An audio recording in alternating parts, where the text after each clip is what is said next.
di range harga 4 jutaan. Kalau nyari laptop yang performanya kenceng dengan kondisi baru, kayaknya agak susah ya. Mentok cuma dapat yang pakai Intel Celeron atau AMD Athlon. Nah, kalau kalian lagi butuh banget laptop tapi budgetnya mepet di 4 jutaan, ada baiknya kalian bisa ambil laptop second. Di tahun 2025 ini masih banyak laptop yang bisa kita pakai bahkan sampai 4 atau 5 tahun ke depan. Kali ini kita akan bahas beberapa rekomendasi laptop second dengan budget 4 jutaan yang masih worth it buat dipakai di tahun 2025. Sebelumnya buat yang belum subscribe, boleh di-subscribe dulu dan bunyiin lonceng notifikasinya biar nggak ketinggalan updatean terbaru dari channel ini.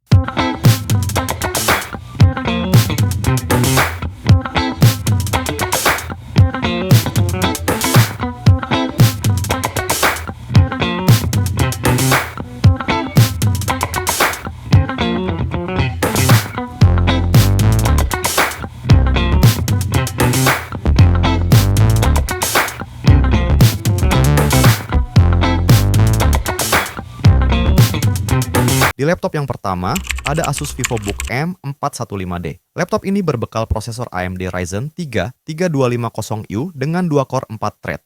Memiliki RAM sebesar 8GB DDR4 yang masih bisa di-upgrade.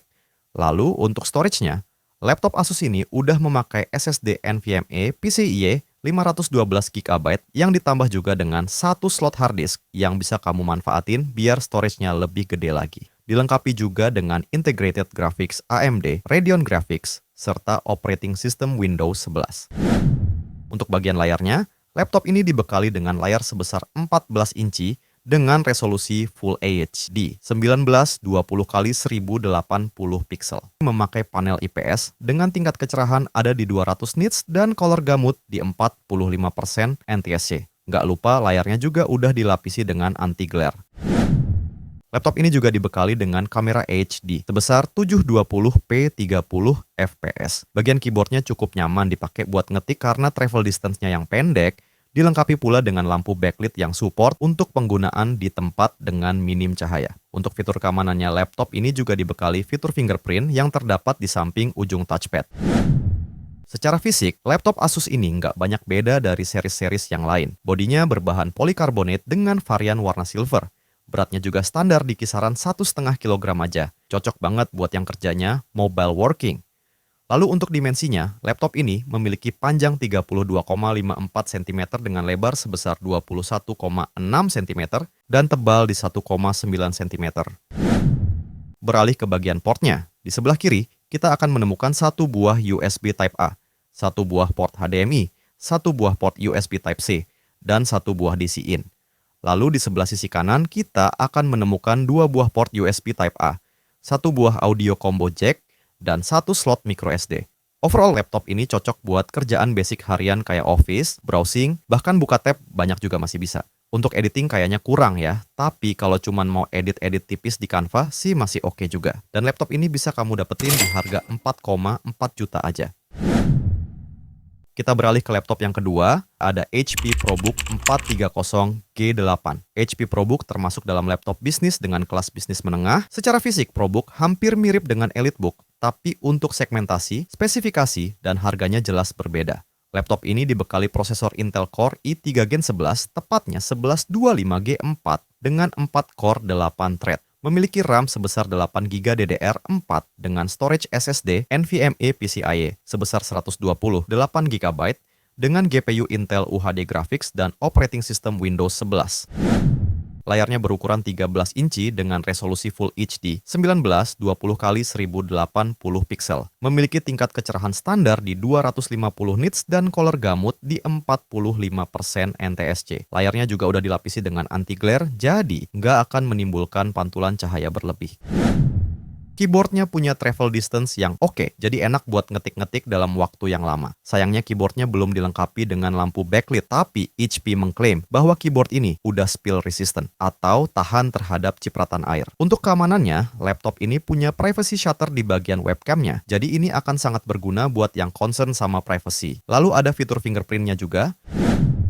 HP ProBook ini terbuat dari bahan aluminium dan magnesium alloy, yang bikin laptop ini jadi punya bobot yang cukup ringan, yaitu di 1,3 kg aja. Desainnya kelihatan mewah dan kekinian banget, persis sama EliteBook yang ngebedain cuma di bagian logonya aja. Laptop ini memiliki dimensi panjang 30,6 cm, lebar 20,8 cm, dan tebal 1,5 cm.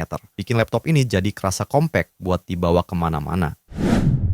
Beralih ke bagian portnya, di sebelah kiri, kita akan menemukan sebuah Kensington lock USB Type-A dan audio combo jack. Lalu di bagian kanan, ada port charger, USB Type-C, USB Type-A, dan port HDMI. Dan untuk HP ProBook ini dibanderol di harga 4,9 juta. Secara garis besar, laptop ini hampir sama kayak laptop sebelumnya, cocok untuk penggunaan basic sehari-hari kayak office, browsing, ataupun sekedar nonton Netflix. Jadi tinggal sesuaiin aja sama kebutuhan kalian. Di laptop ketiga, ada Lenovo K14 Gen 1. Laptop ini adalah turunan dari series ThinkPad L atau bisa disebut sebagai ThinkPad kelas bisnis hemat yang biasanya ditujukan untuk pasar bisnis entry level atau sektor pendidikan. Laptop ini berbekal prosesor Intel Core i3 Gen 11, tepatnya 1115G, 4 dengan 2 core 4 thread, memiliki RAM sebesar 8GB DDR4 dan storage SSD NVMe PCIe sebesar 512GB.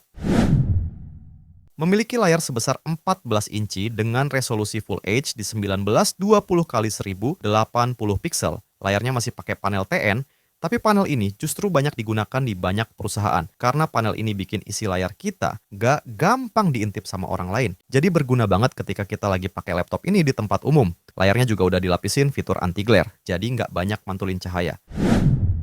Seperti keyboard Lenovo lainnya, kenyamanannya buat ngetik udah nggak perlu diragukan lagi. Cuma minusnya di sini, dia belum ada lampu backlit-nya. Tapi overall oke kok buat kerja sehari-hari.